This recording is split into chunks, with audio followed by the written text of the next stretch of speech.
Buenas noches. Soy el cronista de lo inexplicable.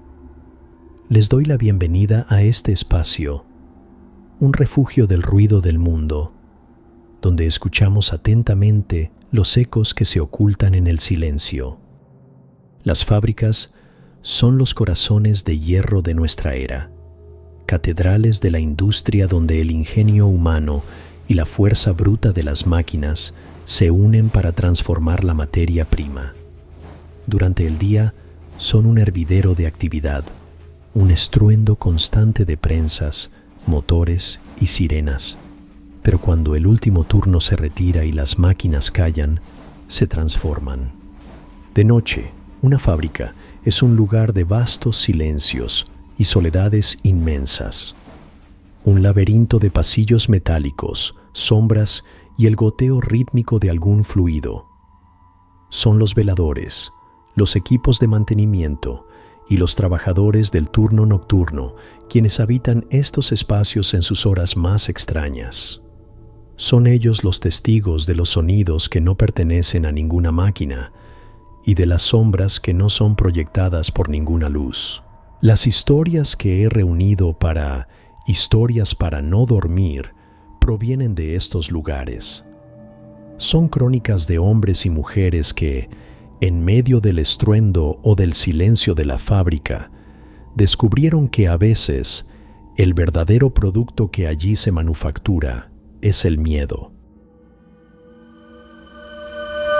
La siguiente historia me fue enviada por una seguidora del canal llamada Ingrid.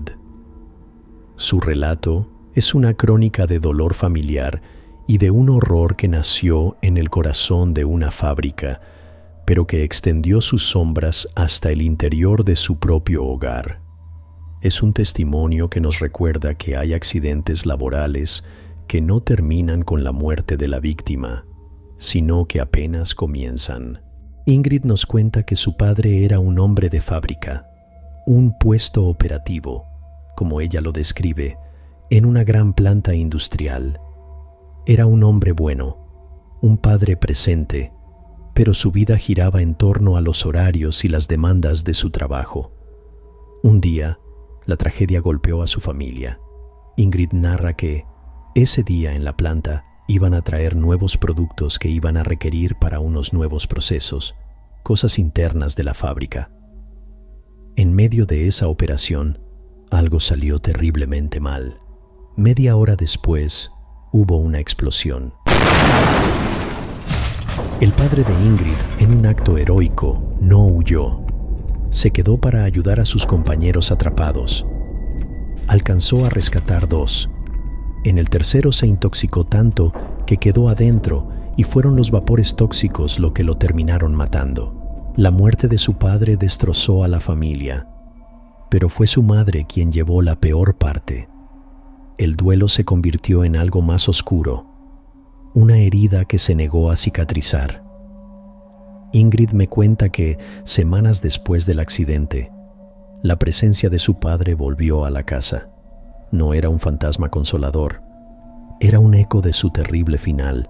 Todo comenzó con el olor. Después de eso, la casa seguía oliendo a humo. Era un olor a quemado, a químicos industriales y a ropa de trabajo sucia que impregnaba la casa a pesar de que las ventanas siempre estaban abiertas. Su madre comenzó a hablar con su esposo muerto. Se sentaba en la sala y le contaba su día, como si él estuviera allí. Ingrid, en su dolor, lo veía como una manifestación de la pena, pero la situación escaló. La madre de Ingrid comenzó a vivir la peor de sus pesadillas. Le decía a su hija que, por las noches, escuchaba la voz de su esposo llamándola desde el baño, pidiendo ayuda. Describía los sueños terribles en los que lo veía una y otra vez, quemándose vivo. Ingrid la escuchaba llorar en la noche y a veces la encontraba dormida en el sillón de la sala con la televisión prendida, como si temiera a la oscuridad de su propia habitación. Ingrid, preocupada por la salud mental de su madre, decidió buscar una explicación. contactó a uno de los compañeros de su padre, un hombre que sobrevivió a la explosión, pero que quedó con secuelas físicas y emocionales. Lo que el hombre le contó cambió su percepción de la pena de su madre para siempre. El hombre le confesó que la fábrica estaba manchada. Le dijo que, desde el accidente, los trabajadores del turno de la noche se negaban a pasar por el área donde había ocurrido la explosión. Juraban que la máquina que el padre de Ingrid operaba, una enorme prensa hidráulica, a veces se encendía sola en mitad de la noche. Su motor arrancaba con un estruendo, funcionaba durante unos minutos y luego se apagaba de golpe. Pero lo más aterrador, le dijo el hombre con voz temblorosa, era la sombra. Varios veladores y mecánicos habían visto la figura de un hombre de pie junto a la prensa silenciosa. Una silueta oscura, con la forma inconfundible del padre de Ingrid. La figura no se movía, no interactuaba. Simplemente estaba allí, de pie, como si esperara el inicio de su turno. Un turno que nunca terminaría. El compañero creía que el espíritu de su padre se había quedado atrapado en la fábrica, en un bucle de su último día de trabajo, reviviendo el momento del accidente una y otra vez. Creía que el heroísmo de su padre se había convertido en su condena, atándolo al lugar donde había perdido la vida. Ingrid comprendió entonces que su madre no estaba loca, no era solo el duelo. La presencia que la atormentaba en casa era real. Era un fragmento del alma de su esposo, un eco de su trauma que se había adherido a ella, siguiéndola desde la fábrica. El espíritu de su padre no estaba en un solo lugar. Estaba fracturado, con una parte anclada a la máquina y otra a la mujer que amaba, llamándola desde un purgatorio de humo y metal. La historia de Ingrid no tiene una resolución. Su madre continuó deteriorándose, viviendo en una conversación perpetua con el fantasma de su esposo. Ingrid, por su parte, se quedó con una verdad terrible: que hay accidentes laborales que no solo matan el cuerpo, sino que también fracturan el alma, y que hay fantasmas que no habitan casas, sino que se aferran a las máquinas y a los corazones que dejaron atrás. La tragedia puede dejar una huella imborrable en un lugar de trabajo, pero hay ocasiones en que el horror no es un eco del pasado, sino una presencia activa y deliberada en el presente. La siguiente crónica, narrada por el nieto de un velador, nos habla de una vieja fábrica textil y de la extraña naturaleza de la nueva producción que comenzó a llevarse a cabo durante el turno de la noche. Esta historia me fue confiada por un historiador local de Atlixco, Puebla, sobre su abuelo, don Matías, quien fue velador de una de las grandes fábricas textiles de la región durante más de 50 años. La fábrica, hoy en ruinas, fue en su apogeo el corazón económico del pueblo, un lugar donde generaciones enteras dejaron su vida en los telares. Don Matías, según su nieto, era un hombre pragmático, acostumbrado a la soledad y a los ruidos de la enorme fábrica durante la noche. Conocía el sonido de cada máquina, el crujido de cada viga. Durante décadas, su trabajo fue tranquilo, pero todo cambió cuando la fábrica, al borde de la quiebra, fue comprada por un consorcio extranjero. Los nuevos dueños modernizaron parte de la planta, pero mantuvieron una de las naves más antiguas, la que albergaba los telares mecánicos de principios del siglo XX. Y comenzaron una nueva línea de producción, una que solo operaba de noche. Oficialmente, producían tapices y telas de lujo para exportación. Pero la operación estaba rodeada de un secretismo inusual. A los trabajadores diurnos se les prohibió la entrada a esa nave, y el equipo del turno nocturno no era del pueblo. eran mujeres traídas de fuera, de alguna región remota de Veracruz o Chiapas. Eran un grupo de unas 20 mujeres, siempre vestidas con ropas tradicionales oscuras, que llegaban en un autobús privado justo antes del anochecer y se iban antes del amanecer. Nunca hablaban con nadie. El trabajo de don Matías cambió. Su nueva orden era vigilar el perímetro de la fábrica, pero no entrar a la nave de los telares mientras las mujeres estuvieran trabajando. Desde fuera, escuchaba el sonido rítmico y atronador de los viejos telares funcionando a toda máquina. Una noche, mientras hacía su ronda, notó algo extraño. De la nave no solo salía el ruido de los telares, sino también un canto, un coro de voces femeninas, una melodía monótona y gutural que se entrelazaba con el estruendo mecánico. El canto le erizó la piel. No sonaba a una canción de trabajo, sonaba a un rezo, a un ritual. La curiosidad venció a la prudencia. Don Matías se acercó a una de las ventanas altas y polvorientas de la nave y se asomó. Lo que vio lo dejó sin aliento. Las mujeres estaban trabajando en los telares, sí, pero la escena era surrealista. La nave estaba iluminada no por luces eléctricas, sino por cientos de velas colocadas en el suelo, formando patrones extraños. El aire estaba denso por el humo de un incienso de olor dulce y penetrante, y los hilos que usaban no eran de algodón o de lana. Brillaban en la penumbra con un lustre antinatural, y sus colores eran demasiado vivos, casi fluorescentes. Pero lo más perturbador eran las propias tejedoras. Se movían con una coordinación perfecta, inhumana, como si fueran parte de una sola conciencia. Y mientras tejían, cantaban esa letanía hipnótica. Sus ojos estaban en blanco, perdidos en un trance. Don Matías observó, fascinado y aterrorizado, durante casi una hora. Se dio cuenta de que no estaban tejiendo diseños geométricos ni florales. Estaban tejiendo rostros humanos, increíblemente detallados y realistas. Cada tapiz era el retrato de una persona diferente. Vio el rostro de un anciano, de una mujer joven, de un niño. Y todos los rostros tenían una expresión de sorpresa y terror. De repente, una de las mujeres se detuvo, dejó de tejer y sin mover el resto de su cuerpo, giró lentamente la cabeza y miró directamente hacia la ventana donde estaba don Matías. Sus ojos no estaban en blanco, eran dos pozos de oscuridad absoluta. Y le sonrió, una sonrisa que no era humana, una mueca de triunfo y advertencia. Don Matías se dejó caer de la ventana, con el corazón martilleándole en el pecho. Corrió a su pequeña garita y se encerró hasta el amanecer.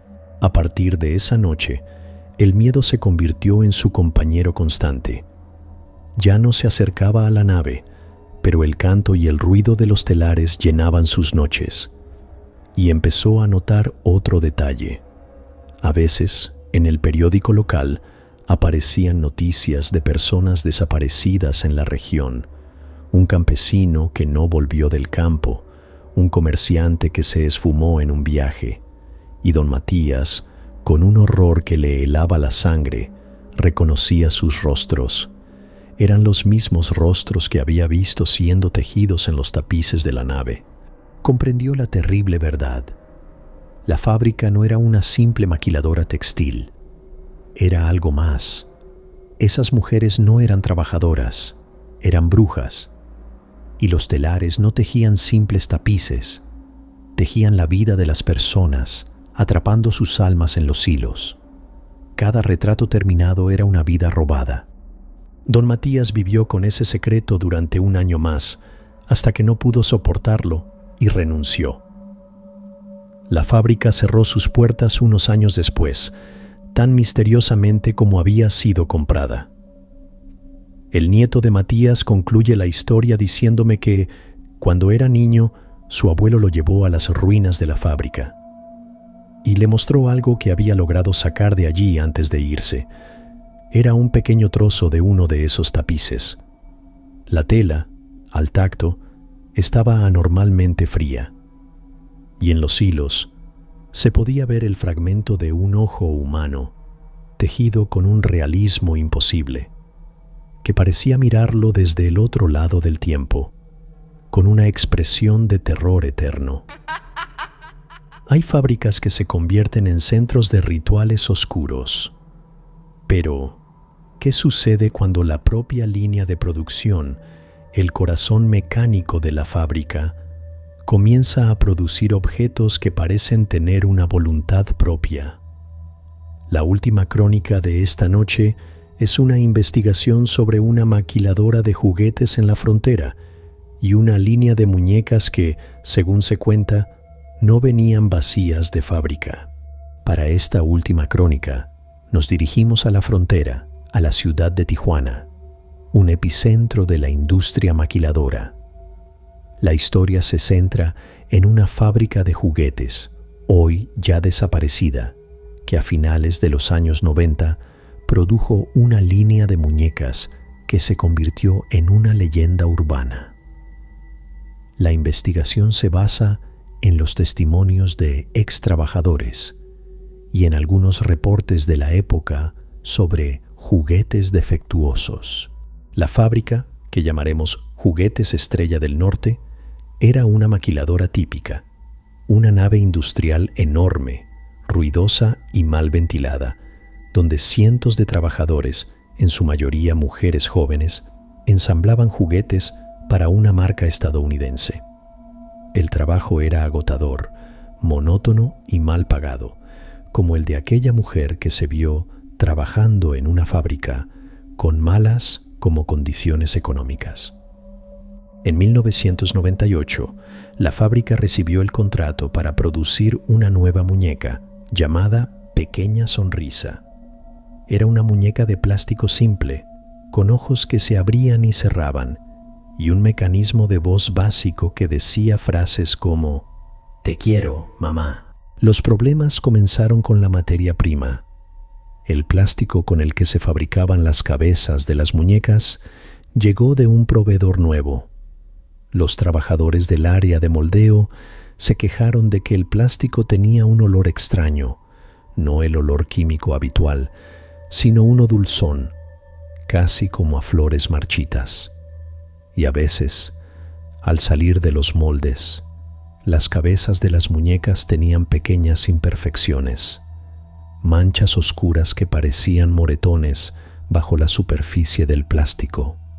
La línea de ensamblaje de la Pequeña Sonrisa se ganó rápidamente una mala reputación dentro de la fábrica. Las trabajadoras que ensamblaban las muñecas empezaron a experimentar fenómenos extraños.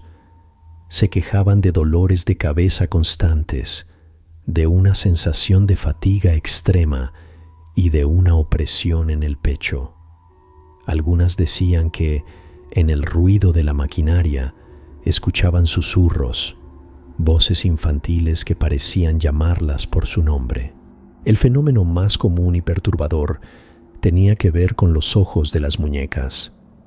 Una vez que los ojos de cristal se insertaban en las cuencas de plástico, las trabajadoras juraban que las muñecas las seguían con la mirada.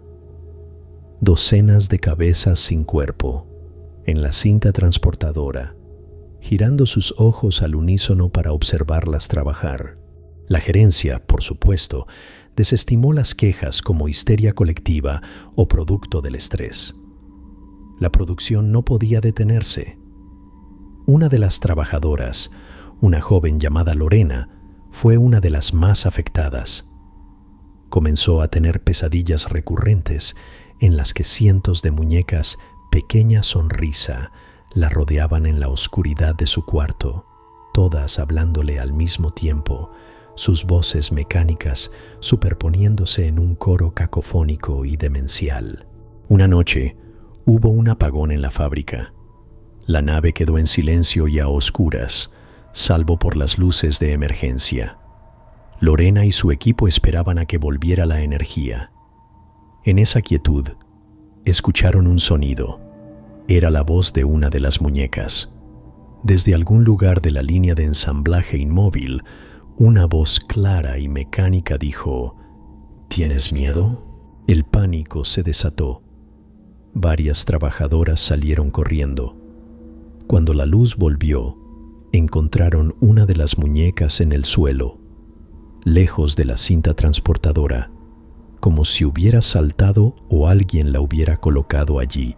Las muñecas de ese lote salieron al mercado, y los reportes extraños se trasladaron a los hogares. Los padres que compraron la muñeca comenzaron a quejarse. Algunos decían que el mecanismo de voz fallaba, que la muñeca decía frases que no estaban en su programación, frases como «no me gusta la oscuridad» o «hay un hombre malo en el armario». Otros, los más aterrorizados, juraban que la muñeca hablaba cuando sus baterías estaban agotadas. El caso más famoso fue el de una familia que grabó a su hija conversando con la muñeca. En la grabación se escucha a la niña preguntarle a la muñeca: ¿cómo te llamas? Y se oye claramente una respuesta, en una voz que no es la de la niña ni la voz mecánica del juguete, una voz de mujer adulta y cansada que susurra un nombre: me llamo Sofía. La empresa de juguetes se vio obligada a retirar todo el lote del mercado, alegando un defecto en el chip de voz. La fábrica Estrella del Norte perdió el contrato y cerró sus puertas un año después. La leyenda nunca ofreció una explicación definitiva sobre el origen de la maldición. Pero una de las teorías más persistentes entre los ex trabajadores es que el lote de plástico reciclado con el que se hicieron las muñecas provenía de un hospital, que se habían triturado y fundido desechos médicos, incluyendo objetos personales de pacientes fallecidos, y que las almas o los ecos de esas personas se habían quedado atrapados en el plástico, condenados a vivir dentro de una muñeca sonriente, un juguete para niños que cargaba con el peso de la enfermedad, la soledad y la muerte. Las fábricas son monumentos a nuestra capacidad de creación, pero como hemos escuchado, a veces, en el proceso de fabricar objetos, también se puede fabricar el miedo. Las paredes de una planta pueden guardar el eco de una tragedia, los telares pueden atrapar más que solo hilos, y una línea de ensamblaje puede dar vida a objetos que nunca debieron tenerla. Estas historias nos recuerdan que los lugares de trabajo, especialmente durante la soledad de la noche, pueden ser escenarios de lo inexplicable, y que los productos que consumimos pueden traer consigo una historia que no aparece en la etiqueta. Si usted ha trabajado en un lugar así, si ha sido testigo de una máquina con voluntad propia o de un producto que parecía tener vida, le invito a que comparta su testimonio en los comentarios. Este archivo es el punto de reunión para todas esas experiencias que ocurren tras el silbato del final del turno. Suscríbase y active las notificaciones. La noche es la gran fábrica de los misterios y su producción nunca se detiene. Les ha hablado el cronista de lo inexplicable. Buenas noches.